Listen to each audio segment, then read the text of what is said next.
مسیح خداوند کی سلامتی آپ سب کے ساتھ ہو. میں خداوند مسیح کا شاگرد عامر مقبول ایک بار پھر آپ کے لیے اس خوبصورت دن جب پاکستان سمیت پوری دنیا میں ماؤں کا عالمی دن منایا جا رہا ہے. تو میرے عزیزوں، آج کا جو سرمن ہے اسپیشلی میں تمام دنیا کی ماؤں کو ڈیڈیکیٹ کرتا ہوں.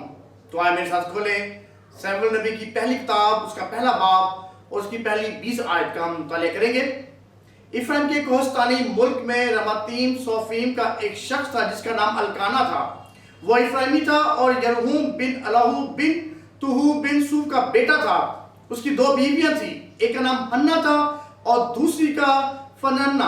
اور فننا کی اولاد ہوئی پر ہنہ بے اولاد تھی. یہ شخص ہر سال اپنے شہر سے سیلا میں رب الفاظ کے حضور سجدہ کرنے اور قربانی گزارنے کو جاتا تھا. اور ایلی کے دونوں بیٹے حفنی اور فنحاس جو خداوند کے کاہن تھے وہی رہتے تھے. اور جس دن الکانا ذبیحہ گزارتا وہ اپنی بیوی فننا کو اور اس کے ساتھ بیٹے کو حصہ دیتا تھا، پر ہنہ کو دونا حصہ دیا کرتا تھا، اس لیے کہ وہ ہنہ کو چاہتا تھا. لیکن خداوند نے اس کا رحم بند کر رکھا تھا اور اس کی صوت اسے قرانے کے لیے ہر بے طرح چھیڑتی تھی، کیونکہ خداوند نے اس کا رحم بند کر رکھا تھا. اور چونکہ وہ سال بسال ایسا ہی کرتا تھا جب وہ خداوند کے گھر جاتی، اس لیے فننا اسے چھیڑتی تھی، چنانچہ وہ روتی اور کھانا نہ کھاتی تھی.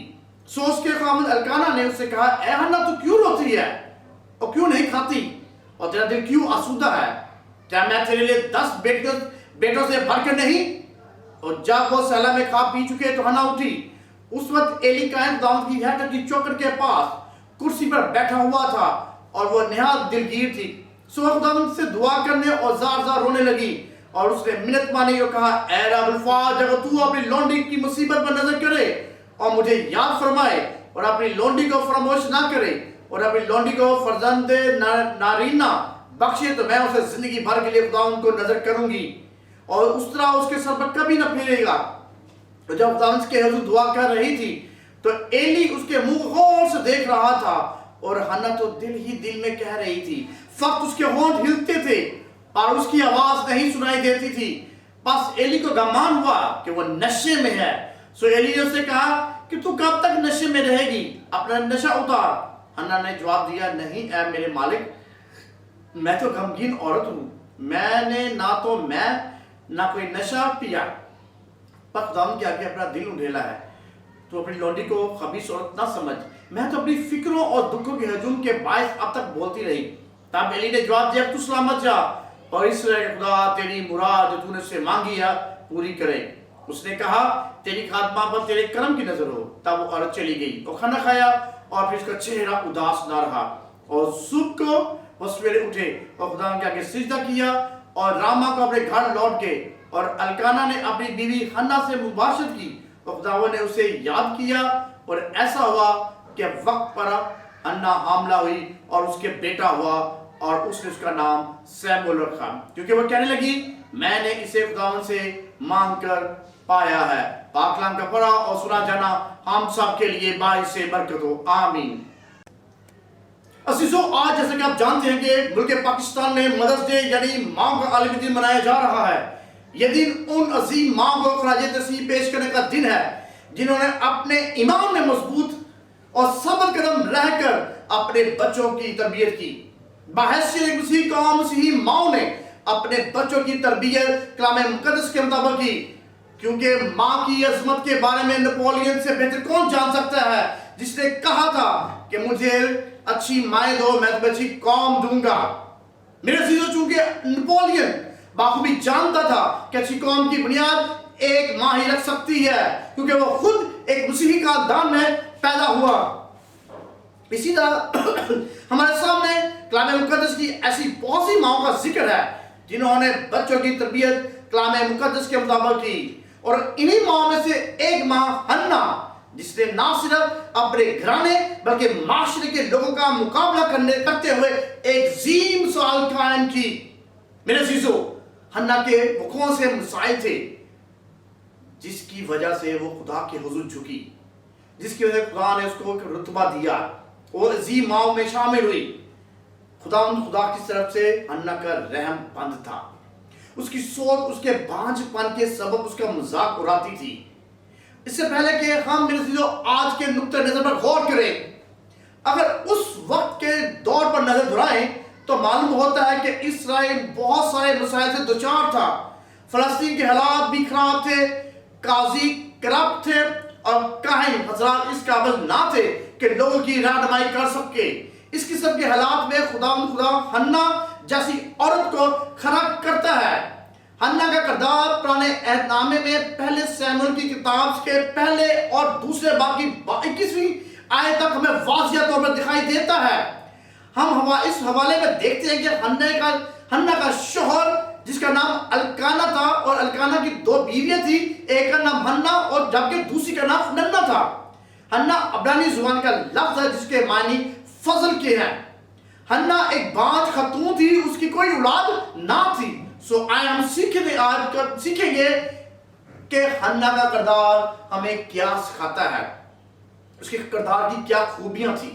آج ہم اس کی خوبیوں کو سیکھیں گے، اس عظیم ماں کی خوبی کو سیکھیں گے جس نے ایک بہت بڑے نبی کو جنم دیا جس کا نام تھا سیموئیل۔ ہم اس کی پہلی جو خصوصیت ہے اس کردار کی وہ ایک دعا گو خاتون تھی۔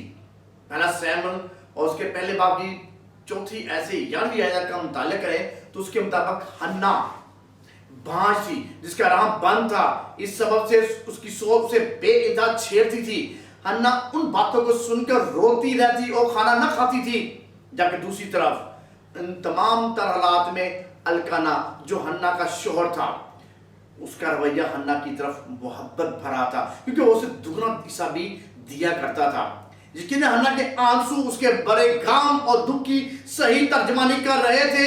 اس کے ساتھ ساتھ یہ بھی وہ سوچتی کہ میرے دل کی کیفیت سے کوئی بھی واقف نہیں ہے۔ حنا ایک دعا گو خاتون کے طور پر سامنے آتی ہے جو صرف خدا کے سامنے اپنے دل کو انڈیل دیتی ہے اور نہایت ہی گہرے دکھ کی حالت میں خدا کے سامنے اپنی التجا لے کر آتی ہے اور فریاد کرتی ہے۔ کچھ یوں لگتا ہے کہ حنا زبور 37 آیت سے بخوبی واقف تھی کہ خداوند میں مسرور ہے اور وہ تیرے دل کی مرادیں پوری کرے گا۔ اسے درخواست کی کہ اگر خدا اس پر رحم کی نگاہ کرے تو اپنے فرزند کو واپس اسے ہی دے دے گی، یعنی وہ بچہ زندگی بھر خدا کی خدمت کرے گا۔ جیسا کہ حنا کے کردار سے سیکھتے ہیں کہ اس نے اپنے دکھ اور غم کی حالت میں صرف اپنے خداوند پر توکل کیا اور اس کی حضوری میں آنا پسند کیا اور اس کے آگے دعا کی۔ میرے ذرا سوچیں، کیا آج کی 21ویں صدی میں رہنے والی عورت کا کردار بھی حنا جیسا ہے؟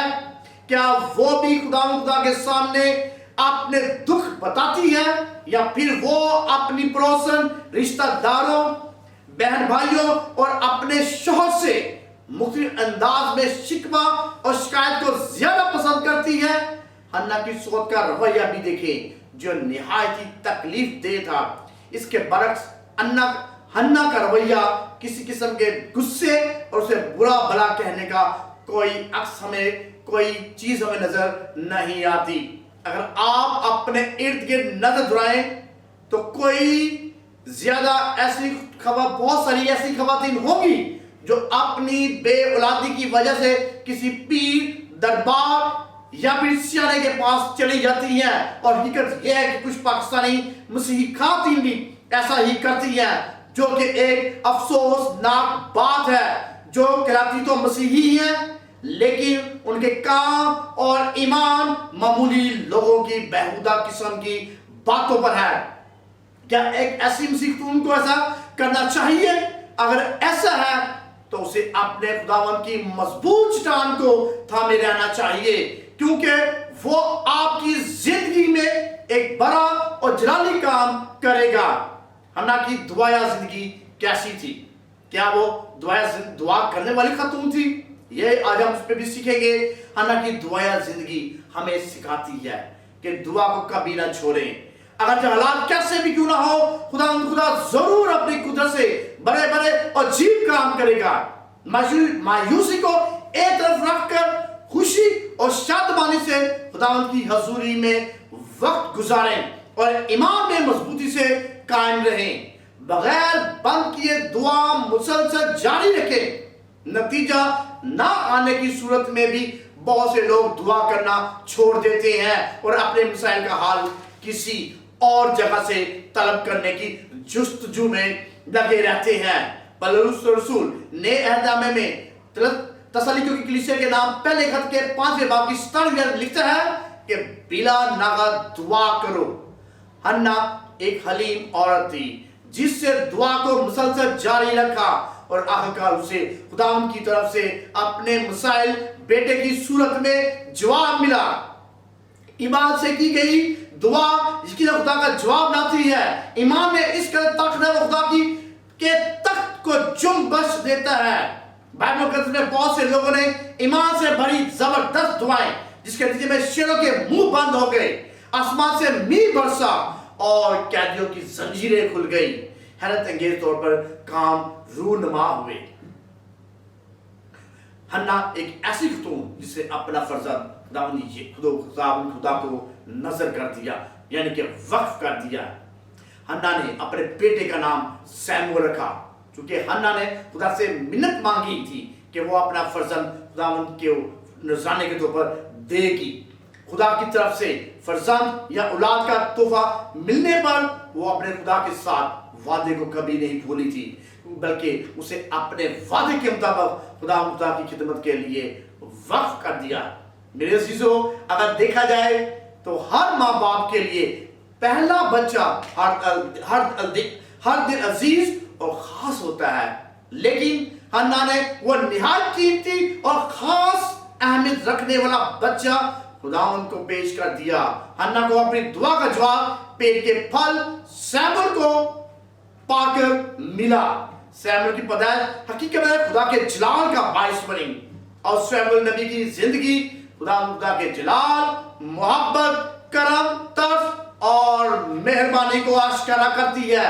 سیموئیل نہ صرف اپنی ماں حنا کا فرما بردار تھا بلکہ خدا کی حضوری میں رہنے والا شخص بھی تھا جس نے اپنی قوم کی ایک لیڈر بن کر رہنمائی کی۔ اس نقطے سے ہم حنا جو سیموئیل کی ماں تھی سیکھتے ہیں کہ اس نے اپنے وعدے کو جو خدا کے ساتھ کیا تھا اسی بخوبی نبھایا اور اپنی کسی خود غرضی اور خواہش کو جنم نہ لینے دیا۔ ہمیں بھی چاہیے کہ خدا کے ساتھ کیے گئے وعدے کو نبھائے تاکہ اس کی باکثرت برکات کو وصول کر سکے۔ وہ حمد و تعریف کرنے والی خاتون تھی۔ جی ہاں،